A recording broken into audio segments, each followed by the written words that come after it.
नमस्कार, झारखंडी अपडेट में आपका बहुत बहुत स्वागत है। झारखंड की हर छोटी बड़ी खबरों के लिए चैनल को सब्सक्राइब करना बिल्कुल ना भूलें। रांची समेत इन जिलों में अगले 1 से 3 घंटे में बारिश के आसार, वज्रपात को लेकर अलर्ट। पूर्वी सेबू, रांची, सरायकेला, खरसावा और पश्चिमी सेबू के कुछ हिस्सों में अगले 1 से 3 घंटों में हल्के से मध्यम दर्जे की बारिश हो सकती है। इस दौरान मेघ गर्जन के साथ वज्रपात की आशंका है। साथ ही जिलों के कुछ भागों में तेज हवा देखी जा सकती है। हवा की रफ्तार भी 30 से 40 किलोमीटर प्रति घंटे की हो सकती है। इस मौसम को देखते हुए विभाग ने लोगों को सतर्क किया है। मौसम विभाग ने लोगों से अपील की है कि वे सुरक्षित स्थान शरण लें, पेड़ के नीचे न रहें, बिजली के खंभों से दूर रहें और किसान अपने खेतों में न जाएं। मौसम सामान्य होने तक की प्रतीक्षा करें। झारखंड सरकार आदिवासियों के लिए KISS जैसे संस्थान का समर्थन करेगी।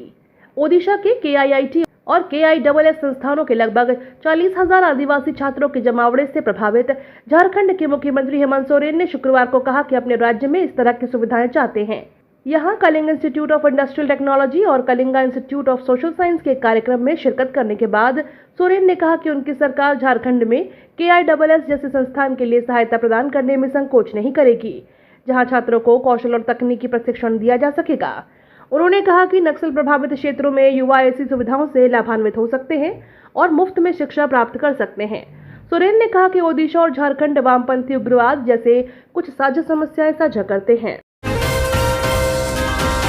अमित शाह पर टिप्पणी मामले में राहुल गांधी को राहत, झारखंड हाई कोर्ट ने बढ़ाई रोक। झारखंड उच्च न्यायालय ने भाजपा नेता अमित शाह के बारे में कथित रूप से विवादित टिप्पणी करने के मामले में पेशी के लिए कांग्रेस नेता राहुल गांधी को स्थानीय न्यायिक मजिस्ट्रेट की ओर से जारी नोटिस पर लगी रोक को बढ़ा दी है। राहुल गांधी ने रांची में मजिस्ट्रेट अदालत द्वारा उनके खिलाफ शुरू की गई आपराधिक कार्यवाही को रद्द करने का अनुरोध करते हुए उच्च न्यायालय का रुख किया है।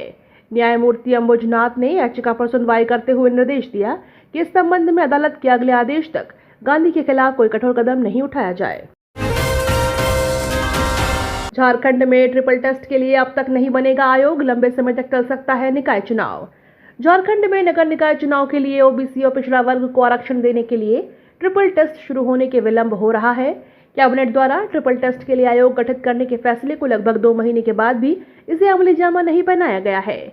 आयोग द्वारा पंचायत और निकाय चुनाव में OBC को आरक्षण देने के लिए 3 लेयर टेस्ट करेगा। OBC का सामाजिक और आर्थिक सर्वेक्षण का आयोग आरक्षण की सीमा तय करेगा। इस पूरी प्रक्रिया में कम से कम 6 महीने लग सकते हैं। वर्ष 2024 में लोकसभा के साथ राज्य में विधानसभा चुनाव की संपन्न होना है। ऐसे में चालू वर्ष में नगर निकायों का चुनाव नहीं होने पर इसके लंबे समय तक लंबित रहने की संभावना है। रांची में 23 जून से चित्रपट झारखंड फिल्म फेस्टिवल का होगा आगाज। पलामू में किया गया पोस्टर लॉन्च। पलामू जिले के मेदिनीपुर में ज्योति लोक होटल के सभागार में चित्रपट झारखंड द्वारा आगामी 23 से 25 जून को रांची में आयोजित होने वाले राज्य स्तरीय फिल्म फेस्टिवल के पोस्टर का लोकार्पण किया गया।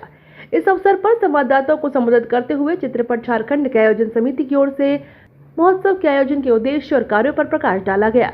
महोत्सव के समन्वयक नंद कुमार सिंह ने कहा कि भारतीय सिनेमा में आज अपनी समृद्ध भारतीय संस्कृति के मूल्यों को आधार बनाने की नितांत आवश्यकता है। जिन सांस्कृतिक मूल्यों के विषय को लेकर भारतीय सिनेमा की शुरुआत हुई थी, आज उसमें काफी बिखराव दिखने लगा है। इसलिए चित्रपट झारखंड का गठन किया गया है और इसलिए महोत्सव का भी आयोजन किया जा रहा है।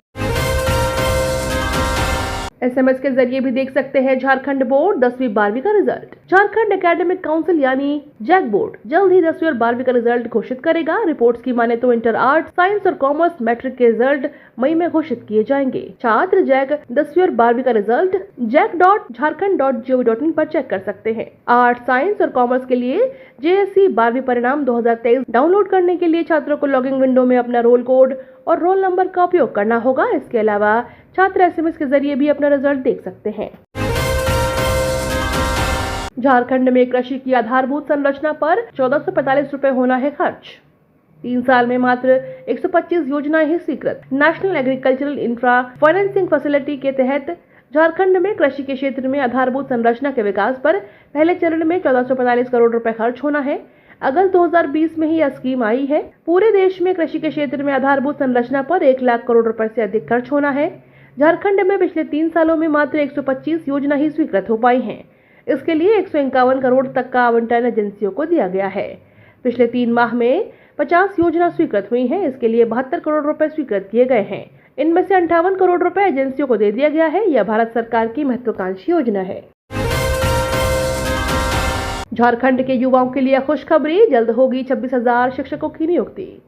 झारखंड में अगले माह से करीब 26,000 शिक्षकों की नियुक्ति की प्रक्रिया शुरू हो जाएगी। राज्य सरकार के निर्णय के अनुरूप शिक्षक नियुक्ति के 10% आरक्षण के साथ रोस्टर क्लियर कर लिया जाएगा। इसके तहत आर्थिक रूप से कमजोर वर्ग को आरक्षण दिया गया है। विभाग की ओर से मिले निर्देश के अनुसार जिलों ने आरक्षण रोस्टर क्लियर करते हुए 25,996 पदों पर नियुक्ति की अधिसूचना जारी की है। अब विभाग नियुक्ति के लिए झारखंड कर्मचारी चयन बोर्ड को अधियाचना भेजेगा। झारखंड में चलेगी समर स्पेशल ट्रेनें। रेलवे ने गर्मियों के मौसम में यात्रियों को राहत देने के लिए कई स्पेशल ट्रेनें चलाने की घोषणा की है। दरअसल स्कूलों में गर्मी की छुट्टियां होने वाली हैं। इसी गर्मी की छुट्टियों में शादी ब्याह का सीजन भी शुरू है। ऐसे में अपने अपने गांव और शहर से दूर रहने वाले छात्र छात्राएं भी अपने परिजनों के पास वापस लौट पाएंगे या फिर अपने दोस्तों परिजनों के साथ कहीं घूमने का प्लान भी बना रहे हैं। ऐसी स्थिति में ट्रेनों में यात्रियों की भीड़ से निपटने के लिए रेलवे ने झारखंड और बिहार वहीं यूपी समेत कई रूटों पर समर स्पेशल ट्रेनों का परिचालन शुरू किया है, जिससे ट्रेन में सफर करने वाले यात्रियों को राहत मिलेगी। झारखंड स्वास्थ्य मंत्री के जिले में तेजी से बढ़ रहे कोरोना के मामले। झारखंड में कोरोना के बढ़ते संक्रमण ने आमजनों की चिंता बढ़ा दी है। बीते 10 दिन की रिपोर्ट पर नजर डालें तो पॉजिटिव होने वालों की दर दोगुनी हो गई है।